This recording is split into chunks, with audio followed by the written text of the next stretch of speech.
En même temps que surintendant des finances, Colbert était devenu ministre de la Marine. En effet, le développement de la marine allait de pair avec les nécessités de la guerre, mais aussi avec les nécessités du commerce colonial qui se faisait sous le régime du monopole. En 1661, au moment où Louis XIV décide de gouverner lui-même, la flotte royale se limite à 8 vaisseaux et 6 galères. Colbert commença par acheter des bateaux à l'Italie, des galères naturellement, ainsi qu'à la Hollande et au Danemark. Puis il développa la production des arsenaux, celui du Toulon qui fabriquait des galères qui naviguent en Méditerranée, celui de Rochefort-sur-Mer que vous connaissez peut-être à cause de la célèbre corderie qui s'y trouve, et ceux de Brest et de Dunkerque. On peut signaler aussi qu'il fit planter une grande forêt de chênes dans le Bourbonnais, la forêt de Troncet. Ces chênes étaient destinés à la fabrication des bateaux. Le résultat de cette politique de longue haleine fut qu'en 1680, le roi disposait de 276 bâtiments. 120 navires de haut bord, c'est-à-dire des voiliers, quand on a le bord haut, on ne peut pas avoir de rame, et 30 galères. Cette flotte militaire était nécessaire pour les nombreuses guerres de Louis XIV, qui se déroulaient en partie sur mer. Mais elle était nécessaire aussi pour protéger les routes commerciales. En effet, le commerce avec les colonies, Colbert est un mercantiliste, il veut développer le commerce, ce commerce se fait sous le régime du monopole. Quand vous possédez une colonie, vous seul pouvez commercer avec elle. Et donc, si vous n'avez point de colonie, vous ne pouvez pas vous procurer les produits coloniaux, le café, le thé, le cacao, le tabac, le coton. Si bien que ce système colonial étant lui-même porteur de conflits. Pour assurer ce commerce, Colbert constitua des compagnies par action. La Compagnie des Indes orientales. Il y eut aussi la Compagnie des Indes occidentales. Les Indes occidentales, c'est l'Amérique. La Compagnie du Levant, c'est-à-dire le Proche-Orient. La Compagnie du Nord pour le commerce dans la Baltique. Et la Compagnie du Sénégal. Mais ces 3 dernières compagnies disparurent du vivant même de Colbert.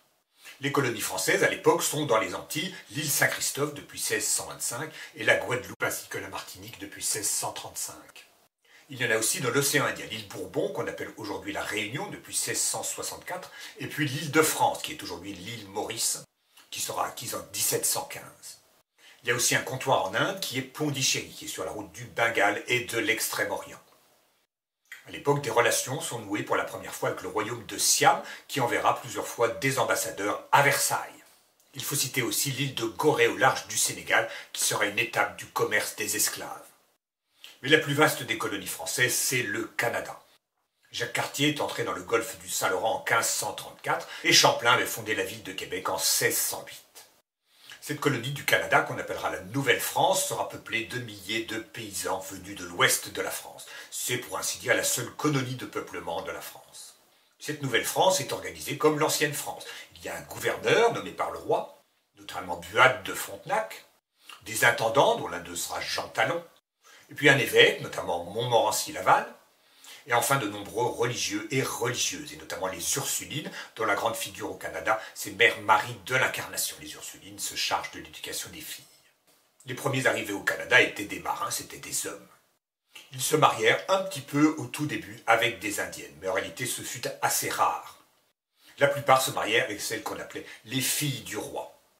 C'étaient très souvent des veuves de militaires ou des jeunes filles attirées par la fortune ou l'aventure, qui partirent notamment de La Rochelle. Les premiers colons français au Canada vécurent en bonne intelligence avec les Indiens. Ils se partagèrent tout simplement le territoire, si bien qu'on peut considérer ces Canadiens français comme des autochtones. Il faut savoir qu'au Canada, de nombreux Indiens sont arrivés bien après les Canadiens français, notamment à l'issue de la guerre d'indépendance américaine, au XVIIIe siècle. À partir du Canada, les Français explorèrent l'Amérique. Cavelier de La Salle explora la région des Grands Lacs, les lacs Ontario et les lacs Erie en 1669 et 1670. Puis il devint trafiquant de fourrure, c'était la grande activité de la région. Puis en 1678, le roi lui permit de découvrir la partie ouest de l'Amérique du Nord, comprise entre la Nouvelle-France, la Floride et le Mexique. La Floride et le Mexique sont des colonies espagnoles, et donc elles appartiennent aux Habsbourg. Cavelier de La Salle descendit les lacs Erie, Huron et Michigan, qui font partie des Grands Lacs, qui sépare en fait le Canada des États-Unis actuels. Et il fonda un fort, le fort Crèvecoeur, à l'embouchure du Michigan. Mais là, il s'arrêta car il fut victime de mutinerie de ses hommes. Il reprit la route en 1682 et atteignit le Mississippi. Et il descendit ce fleuve jusqu'à son embouchure dans le golfe du Mexique, à l'endroit où se trouve la ville de la Nouvelle-Orléans. Il appela cette vaste région, tout le bassin du Mississippi, la Louisiane. Devinez en l'honneur de qui? Mais Louis XIV n'en fut pas très satisfait. Il déclara « Il faut à l'avenir empêcher de pareilles découvertes ». Il croyait possible d'empêcher les hommes de partir à la découverte du monde. Mais Louis XIV savait changer d'avis, et notamment il changea d'avis quand il entra en guerre avec les Habsbourg, c'est-à-dire à peu près tout le temps. Et il apporta son soutien à Cavalier de la Salle quand celui-ci proposa d'établir une base pour attaquer le Mexique, donc colonie espagnole. Il partit cette fois de La Rochelle en 1684 avec 4 navires.